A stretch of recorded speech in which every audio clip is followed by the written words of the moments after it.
troubles you've got to bear. You came out to this frozen wasteland just to study abroad? Well, I'm just a commoner by birth.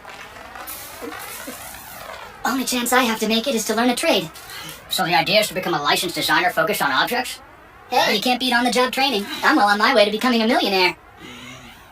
Maybe so. But that doesn't make this awful army food taste any better. What, were you expecting a tax-subsidized 4-course gourmet meal? But you're right, it's terrible. I'd so much rather catch one of those deer out there and grill it up than eat this crap. Now that's some brilliant commoner thinking! Sounds like Havy is going at it. I can't imagine the taxpayers would be too happy to know those costly bullets are being shot at deer instead of people. But at least it's another peaceful day. What are you doing out here? We're having barbecue tonight. I'm catching some fish and Havy is hunting down a deer. This is a dumb question since I suggested it. But is deer meat even tasty? I've never tried it before, so I'm starting to get worried. You need to eat some vegetables with your barbecue or you'll eventually give yourself a heart attack.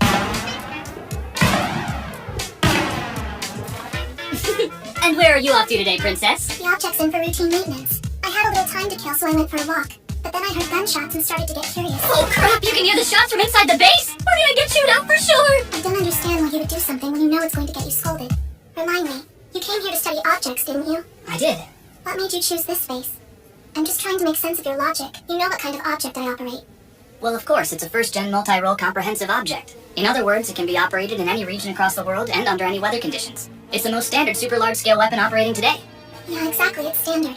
Which is just another way of saying outdated. That's the thing with second-gen objects. They just aren't designed to operate universally. They're specialized for certain places and objectives. Which means they can easily outperform generalized objects. Stupid deer! Limited to this region of snow and ice, there's a very real chance my object might not win. But you're not gonna stop, right? Piloting that object? I mean, the baby Magnum is your object. Only because I have no other choice. Wait, why am I getting all mesmerized? She's only got pale blue eyes from constant exposure to laser irradiation. I mean, they're not naturally that pretty. It's just from the eye-controlled input device, which is how I feel I should feel.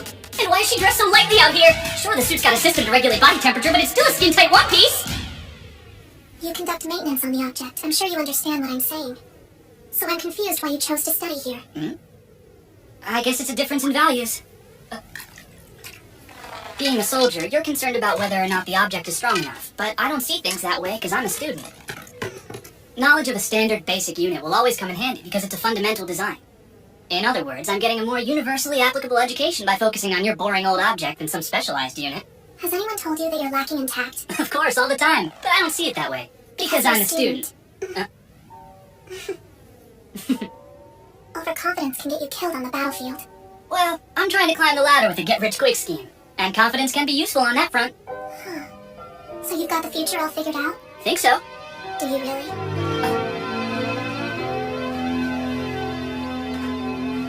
So incredible! So then, Quinther, Havia, I know that it may not seem as vital as your day spent hunting for provisions, but I've got a lot on my plate as well, you see. Not only do I oversee this Alaska base, I also have to remotely direct operations on a small island in the Pacific. Right. This board in front of me, all it takes is a couple of simple marks, and I deploy an object on standby to blow away a guerrilla base with long-range artillery fire. Sounds like an easy job, right? Well, it is, right? Yes, ma'am! Well, it's not.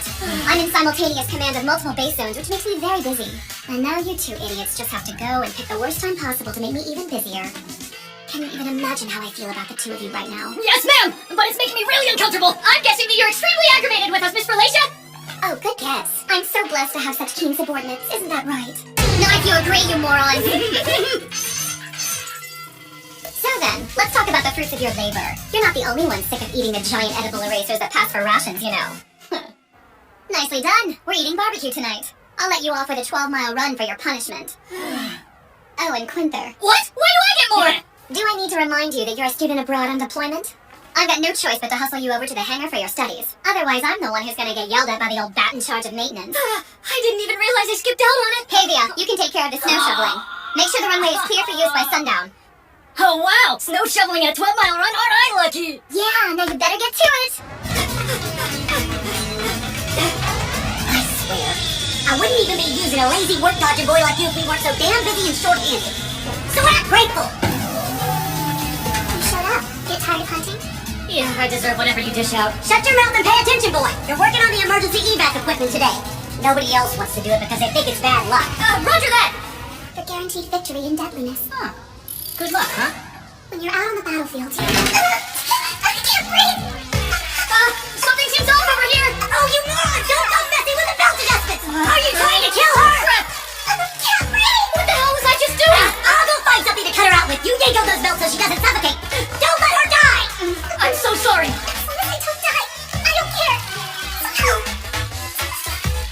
I've got to worm my fingers in under the belts to pull on them. But that pretty much leaves me with no choice but to cop a cheap feel. And you know, for such a slender girl, she's pretty stacked. Quit thinking about boobs, dude! Her life is on the line! This is all your fault! Now pull your crap together and redeem yourself! Still, jeez, look at those boobs! No, shut up, you freak! This is not the time! She's dying right in front of you! Do not let the princess die! Take this seriously and save her boobs! I can't do it! This is not a helping hand! I can't let it anywhere near the poor girl! Activate emergency protocol!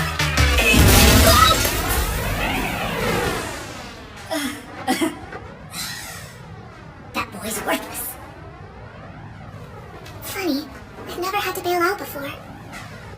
I heard you pulled a real doozy in the hangar earlier. It was pretty bad. Did I rack up even more punishment?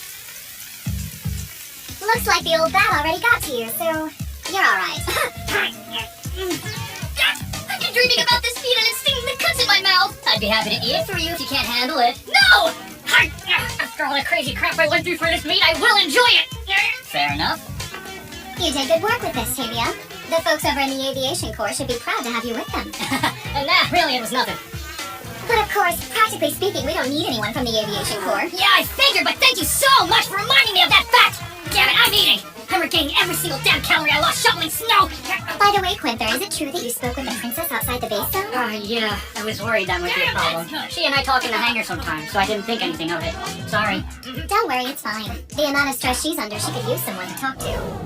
My object might not win. Hey, Miss Felicia, have you ever lost a battle? Yeah, of course I have. So what do you do if your object gets beat to hell and smashed up? What do you do?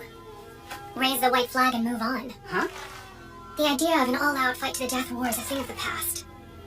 If one of the objects breaks down, the battle is decided right then and there, and the victor's not going to bother to chase after helpless infantrymen. I mean, there's no formal treaty stating anything to that effect. But if you promptly withdraw your troops and surrender the territory, it's more or less a given that you'll at least get to live.